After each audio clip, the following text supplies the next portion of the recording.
सर्वसामान्यांच्या हक्काचा आवाज जागर जनस्थान। फक्त घोषणा करून नाही तर कृती आणि योजनांची अंमलबजावणी करून राज्यातील महिलांच्या पाठीशी केंद्र आणि राज्यातील महायुती सरकार महिलांच्या पाठीशी खंबीरपणे उभे आहे।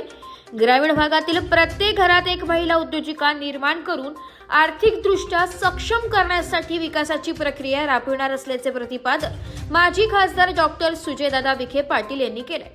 तालुक्यातील ढोले पाटील लॉन्स तालुका कृषी विभाग पंचायत समिती उमेद व महिला आर्थिक विकास महामंडळ यांच्या संयुक्त विद्यमाने आयोजित लाभार्थी प्रमाणपत्र वितरण, पापड व फूड प्रोसेसिंग युनिट वाटप आणि महिला बचत गट कर्ज वाटप आणि खेळते भांडवलाचे अनुदान डॉक्टर सुजय विखे पाटील यांच्या उपस्थितीत करण्यात आले।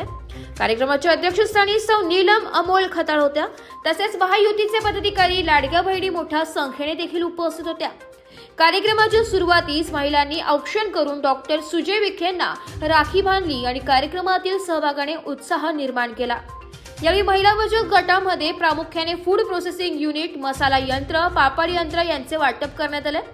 डॉक्टर सुजय विखे पाटील म्हणाले की महिलांमध्ये प्रचंड क्षमता असून त्या क्षमतेला दिशा देणे आपले कर्तव्य आहे। बचत गटांच्या माध्यमातून व्यवसाय करून यश मिळवतील, उद्या हजारो महिला त्यातून आर्थिक सक्षमता प्राप्त करू शकतात। ते पुढे म्हणाले की समानतेची घोषणा अनेकदा ऐकू येते, पण घटनेने दिलेली समानता प्रत्यक्षात आणणे ही खरी जबाबदारी आहे। महिलांना वाटप करणे साहित्य हे केवळ वस्तू नाही तर त्यामागे त्यांचे भविष्य उज्ज्वल आणि सुरक्षित करणारा दृष्टिकोन असल्याचेही डॉक्टर विखे पाटील म्हणाले। संगमनेर शहरात सध्या गांजा, मटका यांसारख्या समस्यांनी त्रस्त असलेल्या महिला व कुटुंबांची चिंता व्यक्त करत डॉक्टर विखे यांनी स्थानिक पोलीस प्रशासनाला अशा गोष्टींवर कठोर कारवाईचे आवाहन केले। ते म्हणाले की जेव्हा मुलगी घराबाहेर पडताना असुरक्षित वाटते तेव्हा समाज म्हणून आपल्याला अंतर्मुख होऊन विचार करावा लागतो।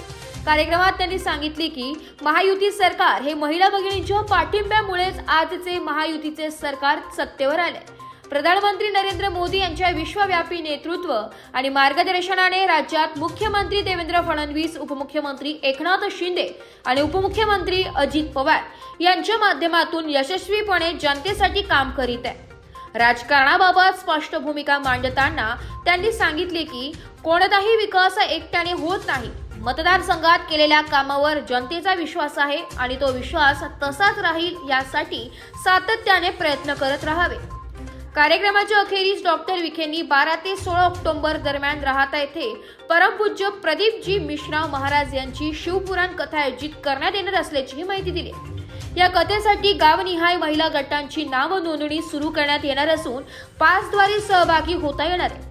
पुढील 5 वर्षात पुन्हा तुमच्या समोर आम्ही मतदान मागण्यासाठी आलो तर आज घेतलेल्या निर्णयाचा पश्चाताप होणार नाही, अशीच माझी जबाबदारी राहील, अशा शब्दात त्यांनी आपली कृतज्ञता आणि दृष्टिकोन स्पष्ट केलाय।